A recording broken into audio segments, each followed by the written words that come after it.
Saturday was No King's Day, even though if the Orange Man was a king, they wouldn't be allowed to have these protests, but whatever. Now, you have all of Hollywood turning their support to this stuff, as they do, like clockwork. Whatever they're told to endorse, they will. Some, though, go harder than others, and look no further than the biggest Hollywood clown, Mark Ruffalo, who's convinced himself that he's as smart as an actual Bruce Banner, which is very far from the case. So I find Disney employees like Mark and especially Pedro Pascal very interesting, because how is all of this going to play out for Disney in the future? Because remember, Gina Carano is suing them because of how she got fired. Isn't it interesting that someone like Gina and the things that she support got her fired, but yet Mark and Pedro and all the other Disney employees can sit up there and tell the right how much they hate them, how much they hate politicians, how they're all istophobes. I mean, Pedro Pascal put out a bunch of pictures calling basically Trump supporters Yahtzees. But hey, you know, that's okay according to Disney. That's just fine. Gina Carano, though, you're fired. So I really do wonder if this is going to backfire in Disney's face by letting him run around and do this stuff. I mean, he could do whatever he wants, right? However, the company made it clear about values and standards and all this shit. So what's different from what they're doing and what she did?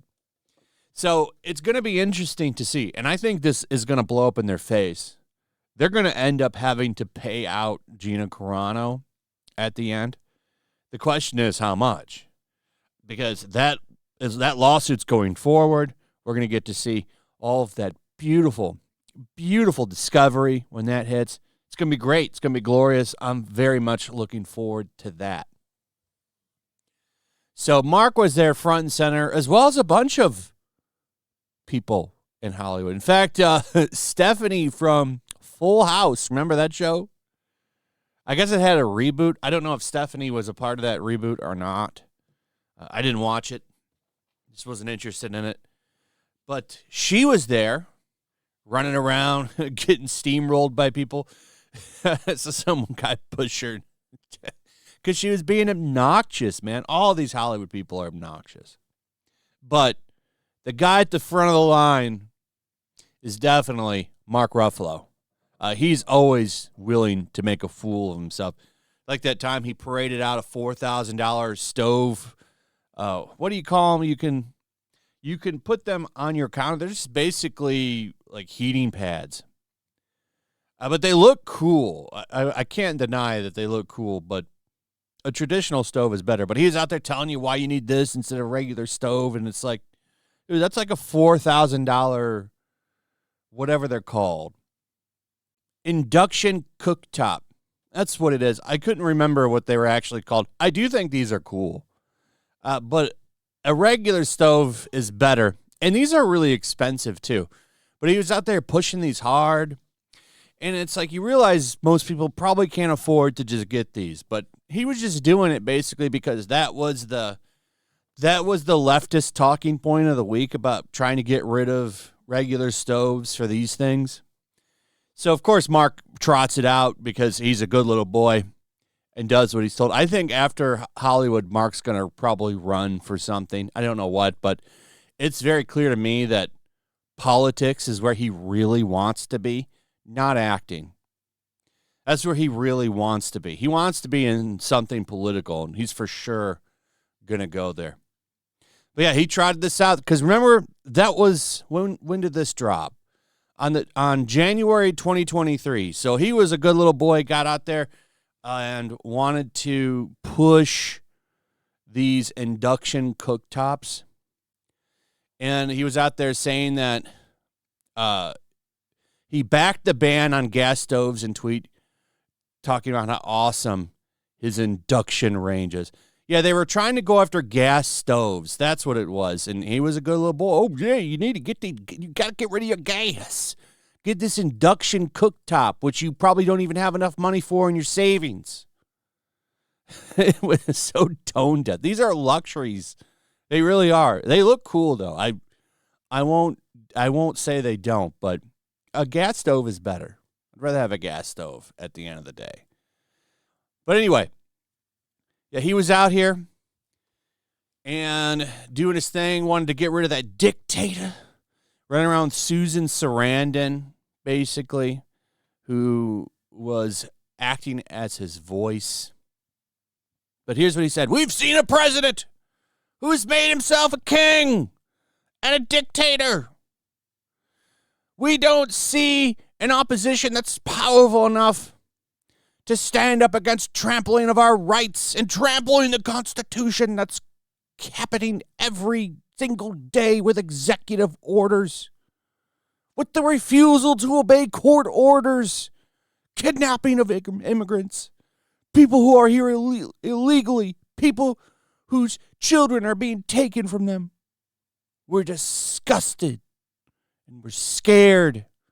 We know that the only way to fight this now is for people to come together. All you're bringing together are people that just have nothing to do. A lot of this is, these are almost like, they have Comic Cons if you're a fan of comics and cards and video games and stuff. This is for people that have none of those hobbies. They just, I guess, bitching about politics is their hobby. Because you see people out here cosplaying. They're almost like weirdo political conventions. And then at night, they turn into riots, which are fully endorsed by our buddy here. Fully endorsed by him. But one thing that really irritates me about what they've been doing, and this has been going on for a while. So they're trying to make immigrant and illegal immigrant like hand in hand. Like nobody has a problem with people that come here legally. I think that that's just fine. I don't like people that aren't vetted just coming on over here. Like we should be allowed to have secure borders. It really shouldn't be so controversial to have closed borders, secure borders, like every other country in the world. But they're trying to get you to think that immigrant and illegal immigrant are like the same thing, and they're not. That's why they always just say immigrants and leave it at that, because they want you to think somebody that comes here illegally is the same as somebody that comes here legally, and it's not. So they just call them all immigrants. There's no difference. There's a big difference. And Hollywood, once again, jumps right into the fray with this shit, not realizing that this crap is a big factor in why they've lost a lot of their relevance, and they just keep quadrupling down like good, dumb little soldiers. Before we go, just want to let you know, I have a comic book out there called The Golden Patriots, the Mighty Golden Patriot. It's a action-packed comic book, kind of doing a tribute to Sentai and old Golden Age World War II comics. I wanted to combine a lot of things that I love about comics and other pop culture stuff that I'm really into. So we put this together. It's a lot of fun. It's action-packed. You're going to be really entertained by this comic. And you could jump in for $17. Now, we have other covers, but cover D is the cheapest. If you want to jump in, $17. When this campaign finishes, we will be shipping the book out. So you're not going to have to wait a long time to get it. And I promise you, you're going to love it. So check it out. Link in the description. And with that, comment. Let me know what you think about all of this. Subscribe. Hit that notification bell. Like the video. Share the video. We'll see you on the next one. Peace.